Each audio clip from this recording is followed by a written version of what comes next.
The phone call that would destroy Frank Sinatra's empire lasted exactly 11 minutes. It was August 31st, 1963, and the most famous entertainer in America was about to make the biggest mistake of his life. On one end of the line sat Ed Olson, chairman of the Nevada Gaming Control Board. On the other end was Frank Sinatra, owner of the Cal Neva Lodge at Lake Tahoe and part owner of the Sands Hotel in Las Vegas. What happened during those 11 minutes would cost Sinatra everything he had built in Nevada.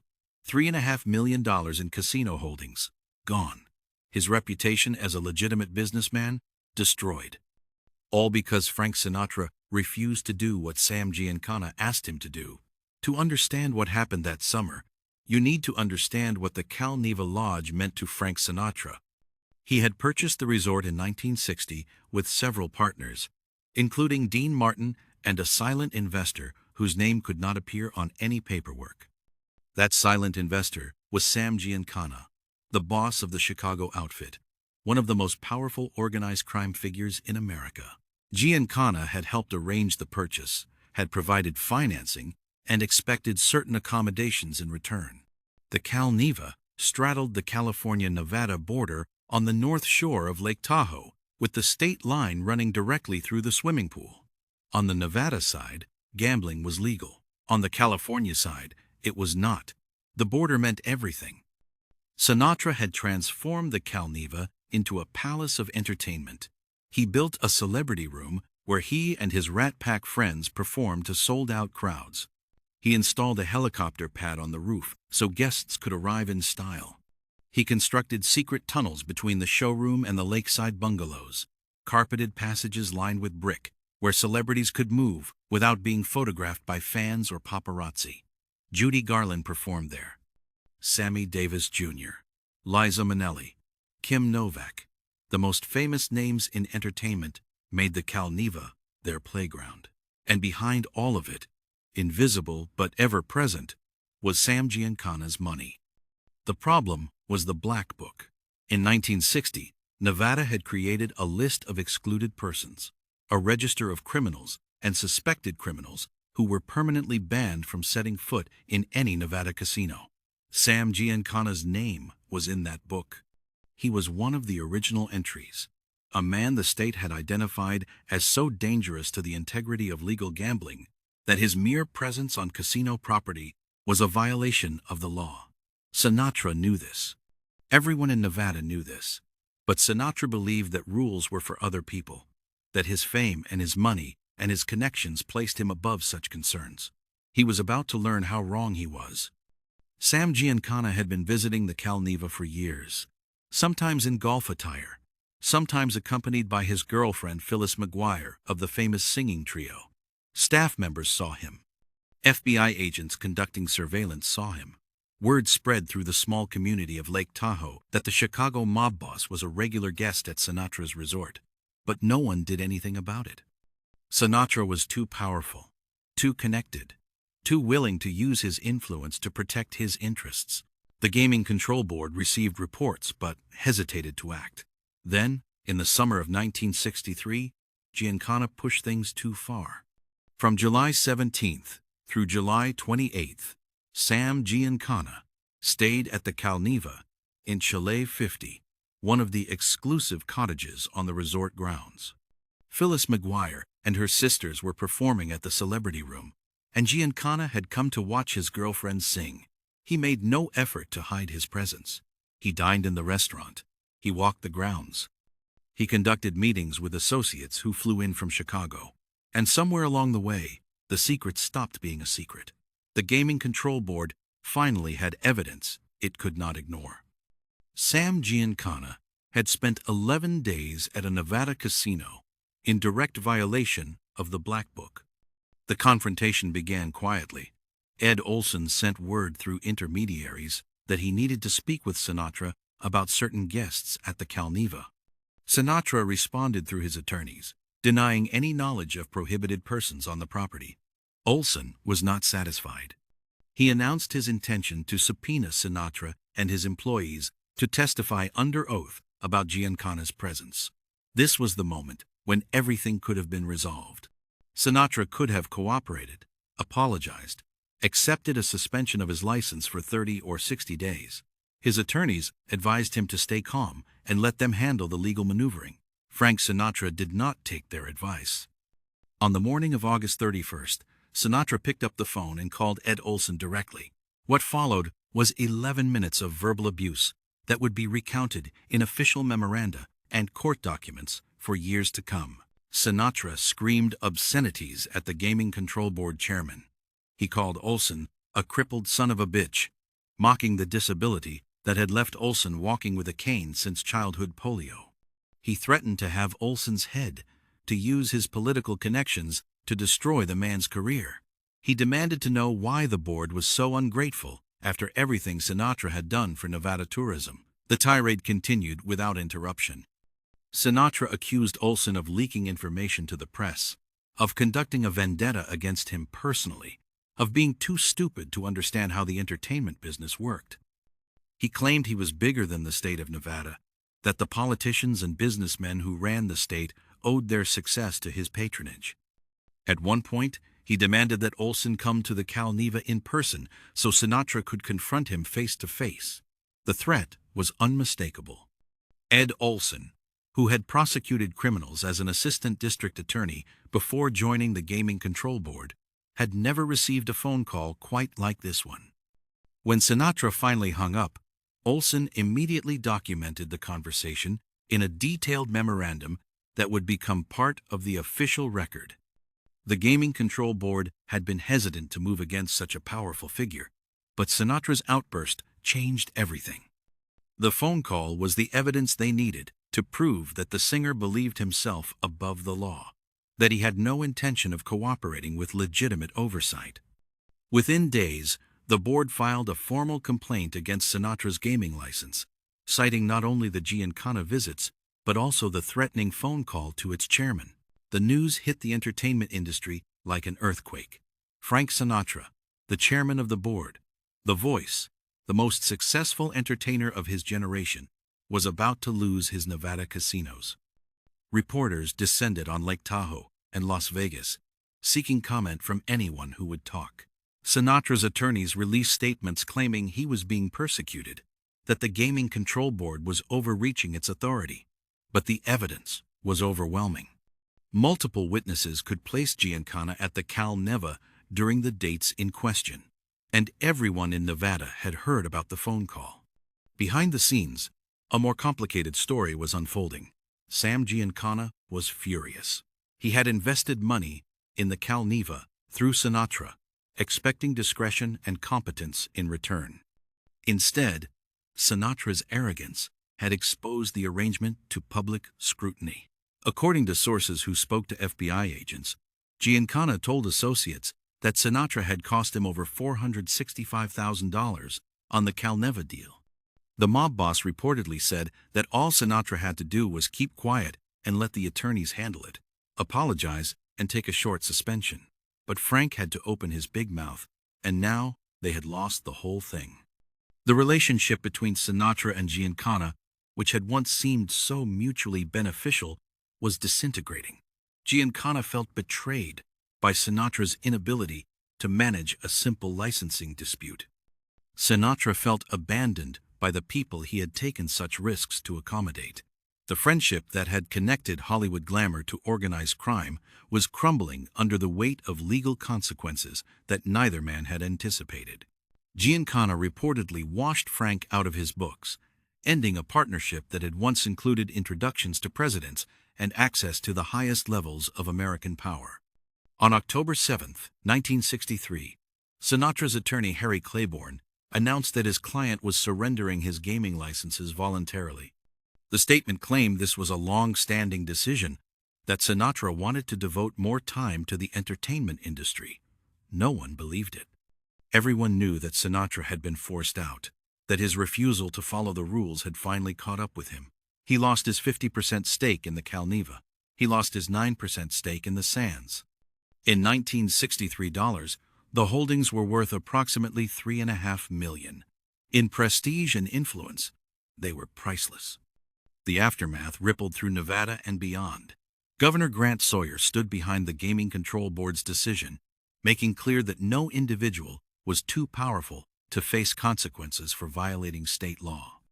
Other casino owners took note, quietly distancing themselves from any associations that might draw similar scrutiny. The era of openly entertaining mob figures in Nevada casinos was coming to an end, not because of a sudden attack of morality, but because the federal government was applying pressure that state officials could no longer ignore. Sinatra had become an example, a cautionary tale about what happened when you forgot who really controlled the gaming industry. For Sinatra personally, the loss was devastating beyond the financial implications. He had built the Cal Neva into a monument to his success, a place where he could entertain friends and conduct business and feel like the king of his own domain. The secret tunnels, the helicopter pad, the celebrity room where legends performed for audiences of the rich and famous, all of it was gone. He could still perform at Nevada casinos as a hired entertainer, but he would never again be an owner. The distinction mattered to a man whose entire identity was built on being in control. The irony was that Sinatra's downfall came not from accommodating Sam Giancana, but from refusing to accommodate Ed Olson. If he had simply cooperated with the investigation, apologized for the rule violation, and accepted a temporary suspension, the matter would likely have been resolved quietly. His attorneys told him this. His business partners told him this. But Frank Sinatra did not apologize to anyone, did not bow to anyone, did not accept that any authority had the right to question his decisions. His pride, the same quality that had made him a star, destroyed his Nevada empire. Sam Giancana continued operating in Chicago, his power undiminished by the Cal Neva debacle. He remained on the black book, remained banned from Nevada casinos, remained one of the most dangerous men in America. In 1975, he was shot 7 times in the basement of his Oak Park home, killed by associates who had decided he knew too much about too many things. When Sinatra heard the news, he offered no public comment. The friendship that had once connected them, the arrangement that had seemed so clever and profitable, had ended badly for everyone involved. Sinatra would eventually return to Nevada, but it took nearly 2 decades. In 1981, he applied for and received a key employee license that allowed him to work at Caesar's Palace. The hearing included questions about the Cal Neva incident, about his relationship with Giancana, about the phone call to Ed Olson. Sinatra denied everything. He claimed he had never invited Giancana to the Cal Neva, had never entertained him, had never seen him there. When confronted with evidence that he had admitted Giancana's presence to Olson in 1963, Sinatra said he might have said it, but did not mean it. The board accepted his testimony. Times had changed. The old scandals had faded into history. But those who remembered 1963 knew the truth. Frank Sinatra had been given a clear choice by the Nevada Gaming Control Board: cooperate and keep your casinos, or refuse and lose everything. He chose to refuse, not because cooperation was impossible, not because the board's demands were unreasonable, but because Frank Sinatra did not take orders from anyone. He had built his career on that principle. He had survived career collapses and romantic scandals and political controversies by never backing down, never apologizing, never showing weakness. In every other situation, that strategy had worked. Against the state of Nevada, it failed catastrophically. The story of Frank Sinatra and Sam Giancana became legend in Las Vegas, a tale told to illustrate the dangers of mixing entertainment with organized crime. The Cal Neva itself went through various owners over the following decades, eventually closing in 2013 for renovation. The secret tunnels are still there, the celebrity room still stands, the state line still runs through the swimming pool. But the magic that Sinatra created during those brief years is gone, replaced by the ghosts of what might have been if only he had known when to bow. What made the 1963 incident so remarkable was not that Sinatra associated with mobsters. Many entertainers of his era had similar connections. It was not even that he broke the rules by hosting Giancana at the Calneva. Others had done the same, and escaped with minor penalties. What made it remarkable was the phone call, those 11 minutes of rage that revealed exactly who Frank Sinatra believed himself to be. He thought he was bigger than Nevada. He thought his fame entitled him to operate outside the law. He thought wrong. The request that Sinatra refused was not from Sam Giancana. Giancana never asked him to give up the casinos. The request came from Ed Olson and the Gaming Control Board, who asked only that Sinatra acknowledge the rules and cooperate with legitimate oversight. That was the request he refused. That was the demand he could not accept. And that refusal changed everything about his relationship with Nevada, with organized crime, and with the business empire he had spent years building. Sometimes, the most important moment in a man's life is not when he says yes to power, but when he says no to accountability. Frank Sinatra died in 1998, at the age of 82. His legend secure despite the scandals and controversies that had followed him throughout his career. He is remembered for his voice, his charisma, his films, his music. Few remember the Calneva incident except as a footnote in biographies that emphasize his triumphs. But for those who understand how power works in America, the story remains instructive. Even Frank Sinatra, at the height of his fame and influence, could not overcome the determination of regulators who decided that enough was enough. Even the chairman of the board had to learn that some rules apply to everyone. The lesson of 1963 was not that organized crime was dangerous, though it certainly was. It was not that Nevada gaming laws were strict, though they had become so. The lesson was that pride, unchecked and unexamined, can destroy what decades of talent and hard work have built. Frank Sinatra had earned his success through genuine ability. He was one of the greatest performers of the 20th century, a man whose voice could move millions. But he could not accept that his talent did not exempt him from the ordinary obligations of citizenship. That inability to accept limits was his tragedy.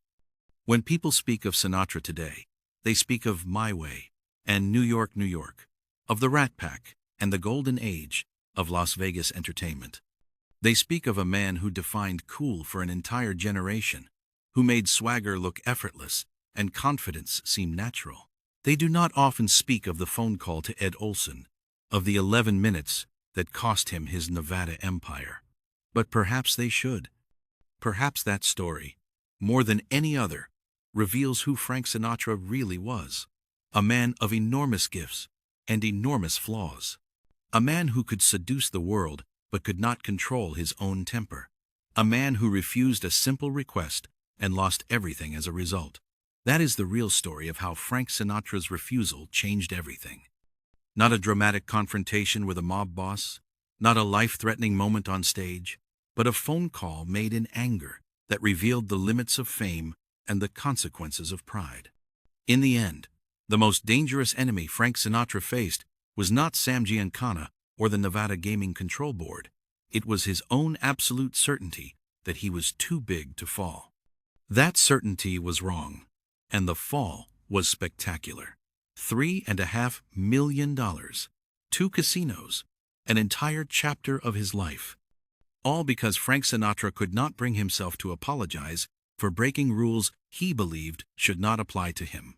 The Calneva still stands on the shore of Lake Tahoe, waiting for its next chapter. The celebrity room is silent now, the tunnels empty, the helicopter pad unused.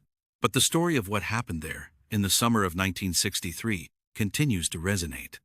It is a story about power and pride, about the price of refusing to compromise, about what happens when a man believes his legend makes him invincible. Frank Sinatra was many things. He was a genius. He was a star. He was an icon. But in 1963, he was also a man who made a phone call that destroyed his empire. And that is a story worth remembering.